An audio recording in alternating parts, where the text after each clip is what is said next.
Okay, everybody, happy Tuesday. Big waves to you. Good to see you. Good to see you. Hope you're doing great. Hope you're doing great. So, we if you're a part of our company, I would highly recommend if you can to get over to that IPA Zoom afterwards. We got a big week lined up this week, a lot of things going on. So, all right. Well, here's the deal, guys. The word for today, Ashley Paulson is going to help me with today. And so we had three words we were looking at, and I don't know if I needed this word, so I'm like, let's use this word. And so the word for today is peaceful. Peaceful. And the more I like dug into it, it fired me up for today. So here's the deal. If you look at the definition of peaceful, it's like being calm, free from disturbance, anxiety, conflict, or fear. I was like, yeah, uh, my life I could go, is not usually calm, and it's a lot of disturbance, and there's anxiety, and there's conflict, and there's fear. Does any of you ever feel that way? You're like, I'm pretty much checking off that whole list. So a peaceful person, though, however, is where I'm going to touch on today, maintains an inner stability. How many of you want to be stable? Right? I don't think there's anybody out here that's like, I want to be an unstable human, right? No, we all want to be stable. We want to be grounded. You do not have to raise your hand, but how many of you struggle with being grounded, struggle with stability? Like if things are going perfect, like a little bed of roses, you are very stable. You're making money, you're investing, you got all these things going, everything's good until it's not. And when it's not, woo-hoo, like a bulldog, right? Roller coaster ride.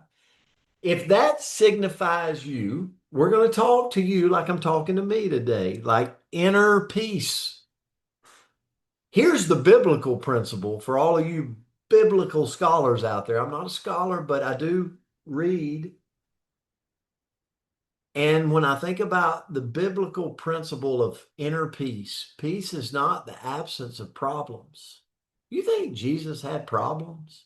Surely not.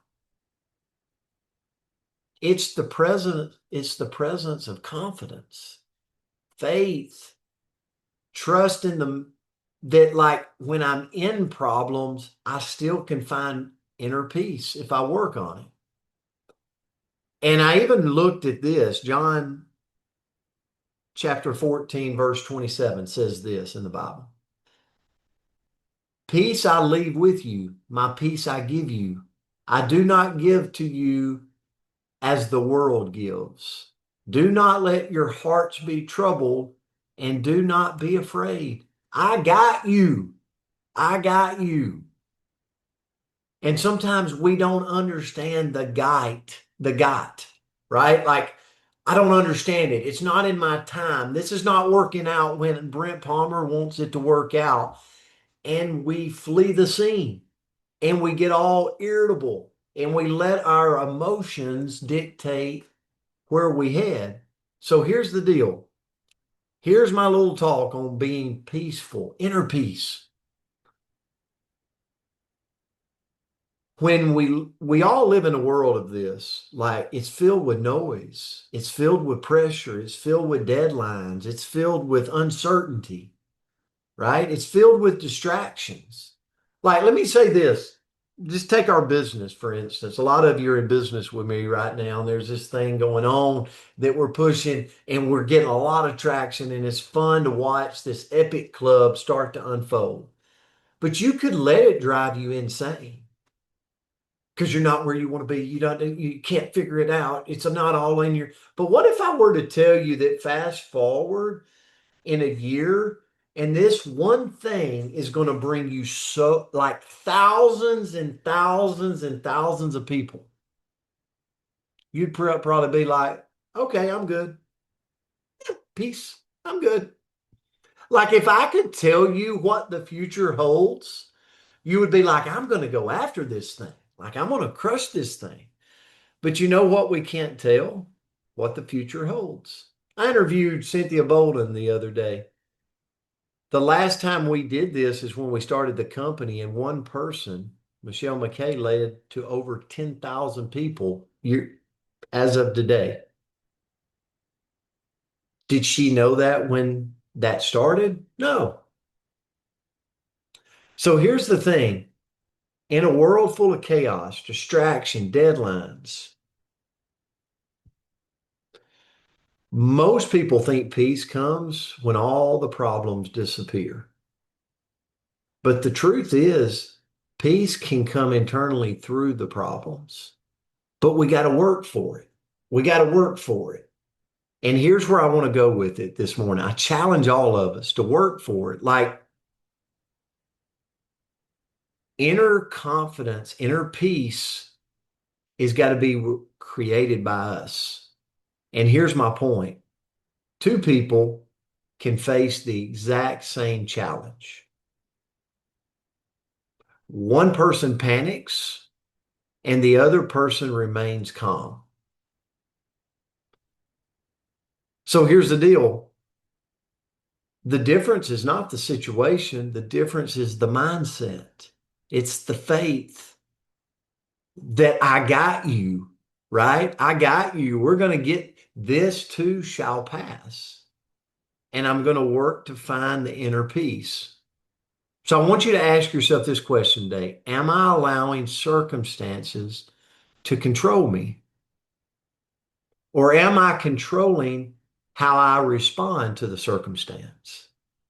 And I'm talking to myself here because I want to be the person that I'm controlling how I respond to the circumstance rather or than allowing the circumstance to control me and my emotions, right? So, Ashley, I'll turn it to you. This is actually a good word to dive into for all of us, I would think. So, I'll turn it to you. It is. Thank you so much for that. So super excited to be here with you guys the rest of this week, filling in for Andrea. I also needed this word, and I'll share as I get into my lesson here, kind of where this word came from this week. But I'm going to start with a quote. It says, "Peace isn't the absence of storms. It's learning to remain calm while they pass through." Right? It's like all of us are going to have stuff happen, but it's finding that peace that brings you back and that grounds you. And so having that peace doesn't mean your life looks perfect, right? It doesn't mean we don't have problems because problems come at us left and right, straight in the forehead. We have stress, we have uncertainty, but it's finding that grounded even when life feels a little bit chaotic, right? A lot of times people find, they chase their whole lives finding peace. But really, it's like, what are you chasing?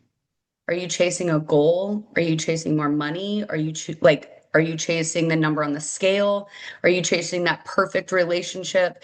Because a lot of times we tie peace to so many different things, but true peace isn't really something you find someday. It's something you choose every day. And so peace comes from letting go of what you can't control.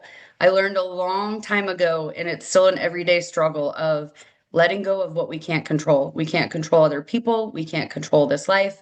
We can't control what comes at us. So letting go of what you cannot control. Okay. Trusting that not every problem needs an immediate solution.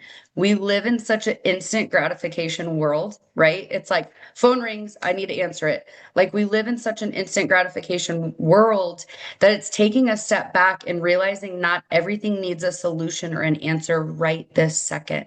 Okay. Protecting your energy from negativity and drama.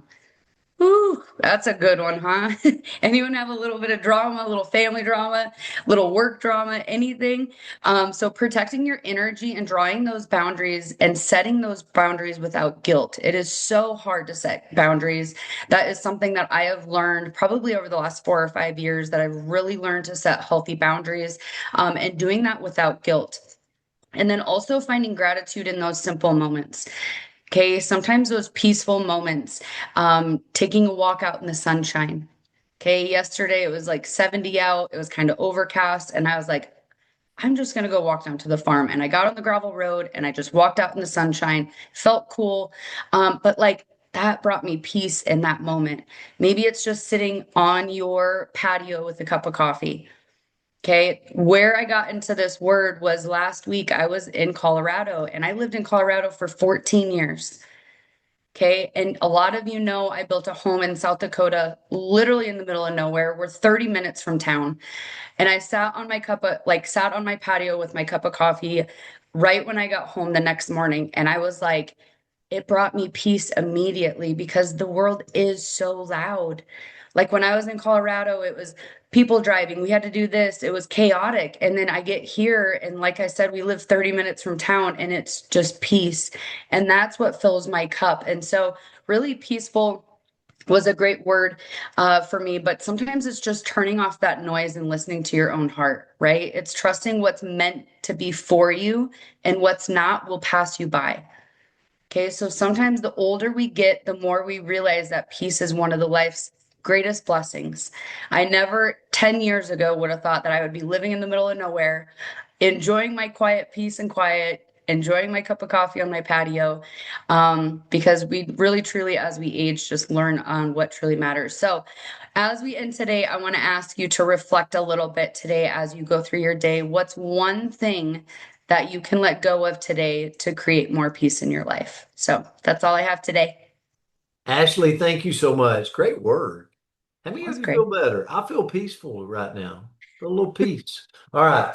Guys, have a great Tuesday. We'll see you back tomorrow. Hump Day Wednesday tomorrow. Have a great day out there. Love you guys. Thank Thanks, you. guys. Thank Have a you. good day. Have a Thank great you. day, Love you everyone. more. Thank you, Good day. Coach.